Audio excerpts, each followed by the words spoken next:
존경하는 국민 여러분, 그리고 선배 동료 의원 여러분, 국민의힘 조배수 의원입니다. 지난 주말 우리 민주주의 역사에서 결코 일어나서는 안 될 법원 난입과 그로 인한 기물 파손, 유혈 사태가 벌어졌습니다.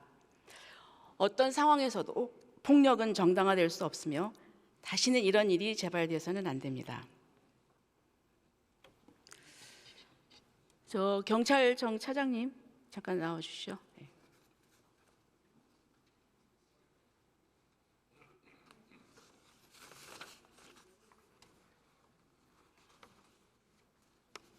네.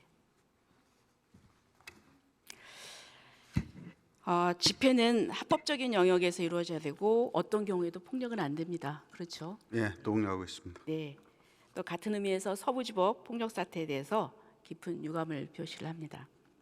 근데 차장님, 지난 11월 9일 날 민노총이 주최한 그 윤석열 대통령 퇴진 집회에서 경찰관 105명이 다쳤다는 보고 받으셨죠? 예, 105명이 부상당했다고 보고받았습니다. 예. 해당 집회는 민노총 주도로 사전에 미리 기획한 불법 행위라고 보여지는데 어떻습니까? 부상까지는 계획했다고 저희는 사실 확인은 하지 못했습니다. 네. 그때 몇 명이 연행됐죠? 그때 11명이 현행범 체포됐습니다. 예. 이번에 서부지법 사태에서는 경찰 부상자가 몇 명이죠?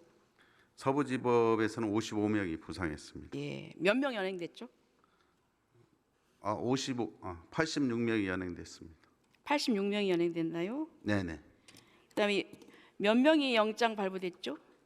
현재 58명이 영장이 발부된 걸로 알고 있습니다. 네. 근데 이제 서부지법 사태에 대해서는 지금 대중이 불특정 다수인이 전적으로 자발적으로 모였고 통제되지 않은 모임이었습니다. 근데 지금 일부에서는 이번 사태가 한두 사람이 선동했다, 배후에 특정 세력이 있다 이렇게 얘기를 하는데 어떻습니까? 사전에 이렇게 모의한 그런 사건이라고 그렇게 보고받으신 적 있어요?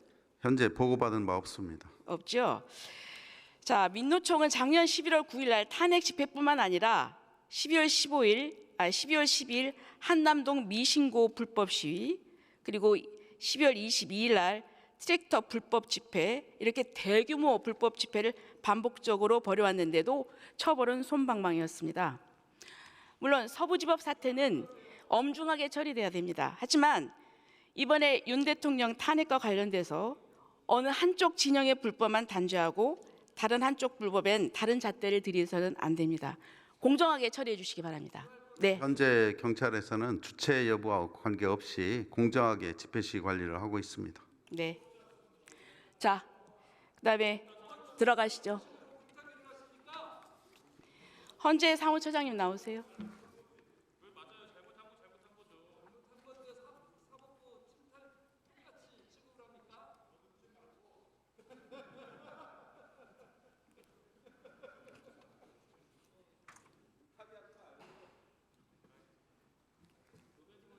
예, 처장님, 어제 저희가 오전 10시에 방문했어요. 예. 그렇죠? 예. 저희가 가는 거 알고 계셨죠? 예, 전에 통보 받으셨죠? 통보는 받았습니다. 예. 그런데 처장님도 안 계시고 차장님도 안 계시고 어떻게 되신 겁니까? 저희가 전날 그 면담이 좀 어렵다고 말씀을 드린 바가 있고요. 그리고 그 서부지방법원 난입 사태와 그리고 피청구인 본인 출석 문제 때문에 그 보안 대책 회의를 계속 하고 있는 상황이었습니다. 그래서 그 회의에 참석 중이었고, 그래서 그 방문 오셨을 때 나가 뵙지를 못한 겁니다. 그런데 그냥 그렇게 얘기를 하면 되는데 재정국장이 기밀이라고 하더라고요. 기밀. 그래서 자, 그런 부분을 잘 설명을 좀 하셨으면 좋겠는데요. 네, 앞으로 유념하겠습니다. 기밀이라고 그래서 무슨 헌재가 국정원인가 이런 생각을 했습니다. 그리고 또 저희가 헌재를 방문한 것이 압박하기 위해서가 아닙니다. 대통령보다 먼저 탄핵 소추된 사람들이 많습니다. 감사원장, 법무부 장관, 여기에 대한 탄핵 심판이 대통령 탄핵보다 늦게 처리되는 데 대해서 이것을 지적하려고 했던 것입니다. 그런데 또 한 가지, 그 문영배 소장 대행하고 이재명 대표가 친분이 있다는 소문이 파다합니다. 문영배 대행은 평소 공석이든 사석이든 이재명 대표와 친분을 언급한 적이 있다고 합니다. 물론 어제 문영배 대행이 이재명 대표 상가에 조문 간 적은 없다고 해명을 했어요. 그런데 정작 이재명 대표와의 친분 관계에 대해서는 말이 없습니다. 대통령 탄핵 심판이라는 중대한 재판을 앞두고 이런 공정성 논란이 불거지는 것은 심각한 문제 아닙니까? 저희 그 재판소장 권한대행께서 그 재판의 공정성을 저해할 만한 어떠한 언동도 하지 않았다는 점을 말씀을 드릴 수가 있습니다. 그런데 이런 것을 언론에 보면은 상갓집 안 갔다는 얘기만 하지 다른 얘기는 없어요. 그래서 저는 문영배 대행이 명확하게 이 의혹을 소명을 해야 된다. 아니면은 재판 회피 신청을 해야 된다고 생각합니다.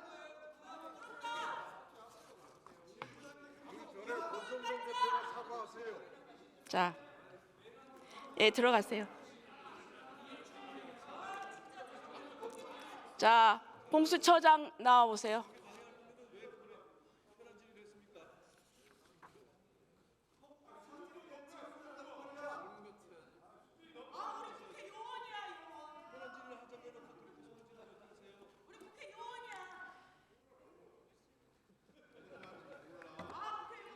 처장님, 네. 지난 12월 달에 그 제2기 공수처 출범에 따른 운영 발전 방향 학술대회 있었죠? 네. 예, 거기 정웅석 원장이 이 공수처의 기능상의 문제점 및 발전 방안에 대해서 발표를 했어요. 거기 두 가지를 얘기했습니다. 지금 공수처는 수사, 기소, 재판을 할 수 있는 범죄가 있고 단순히 수사만 할 수 있는 범죄가 있죠. 네. 자, 그러면 수사만 할 수 있는 범죄에 대해서는 이 정웅석 원장이 뭐라고 얘기했냐면 영장 청구할 권한이 없다고 했습니다. 알고 계시죠?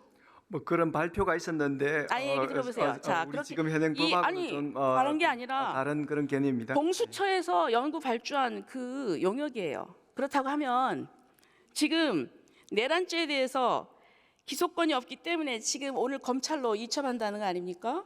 그 발표가 나왔는데 그러면 지금 이 내란죄에 대해서 대통령에 대해서 기소할 수가 없으므로 영장 청구권이 없는 거 아닙니까?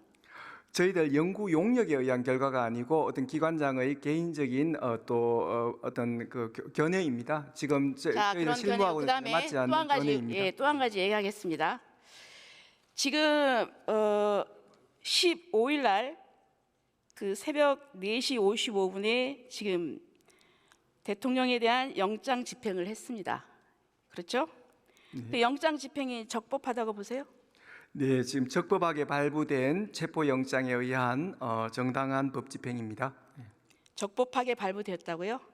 자, 그러면 지금 대통령 관저는 지금 어떤 시설인지 아신가요? 저 PT 좀 띄워주시죠. 대통령 관저는 지금 군사기지 및 군사시설 보호에 관한 법에 따라서 군사시설 보호구역, 그리고 또 국가정보원법에 따른 국가보건시설, 통합방위법에 따른 국가중요시설, 대통령 경호 등에 관한 법률에 따른 경호구역입니다. 따라서 거기에 영장을 집행하기 위해서는 그 장소에 들어가야 되는데 사전에 허가나 승인을 받아야 됩니다. 그러나 허가나 승인 받은 거 있습니까? 형사소송법 110조, 111조 이 적용과 관련해 가지고 그 체포영장의 그 확인적 조항으로 적혀 있듯이 지금 지난번에 체포를 위한 자, 1차 체포를 위한 수색에는 그런 110조, 111조를 지금 넣었지만 문제가 국가안보와 되니까 관련된 그런 승인을 받을 필요가 없다는 것이 법원의 정당한 해석입니다. 천만의 말씀이요. 자, 그렇다고 하면은 우리 공수처장님 왜 그 전날 문서를 위조했습니까? 의원님 자, 그 문서 공수처 위조한 건 아닙니다. 직원한테 지금 55 경비 단장 오라고 해가지고 도장 갖고 오라고 했잖아요. 그래서 본인은 이거를 출입하는 데 대한 권한이 없다. 그러니까 공수처도 알고 있다. 그래도 그 가져와서 찍어라.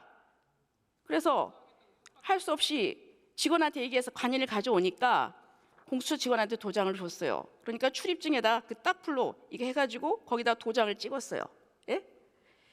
그래서 다시 55 경비단장이 부대에 복귀하니까 이 문서가 와 있으니까 이게 아니니까 오후 4시에 정식 공문을 보냈어요. 나는 아무 권한이 없으니까 이건 의미가 없다. 그런데도 불구하고 공수처가 거짓말로 6시 반에 승인받았다고 언론을 발표를 했어요. 나중에 문제가 되니까 정식 공문을 늦게 확인했다 했어요. 자, 그러면 영장을 허가를 받는 것이 필요 없고, 그리고 또 영장 집행이 적법하다면 왜 그러면 이 경비단장한테 얘기해서 관인 가져오라고 그랬습니까? 예, 의원님 좋은 질문 주셨는데요. 형사소송법 110조, 111조 적용과 관련돼 가지고 지금 55 경비단장의 그 승인을 받을 필요는 없습니다. 그렇지만은 그럼 왜 저희들이 가져오라고 체포영장 하면 들어감에 있어서 55 경비단장은 우리의 체포영장을 방해하지 않는다는 의사를 확인하기 위해서 그 공문서를 받았고 아이, 말 그 같은- 공문서는 말 같은 55 소리 하지 경비단장의 마세요. 정확한 말 같은 소리 하지 의사에 마시고요. 의해서 들어가세요. 발부됐습니다. 들어가세요.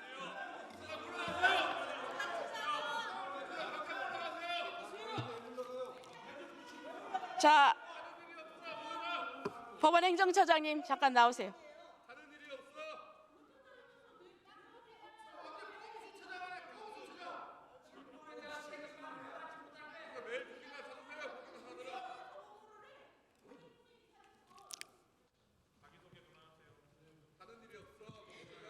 처장님, 예, 네.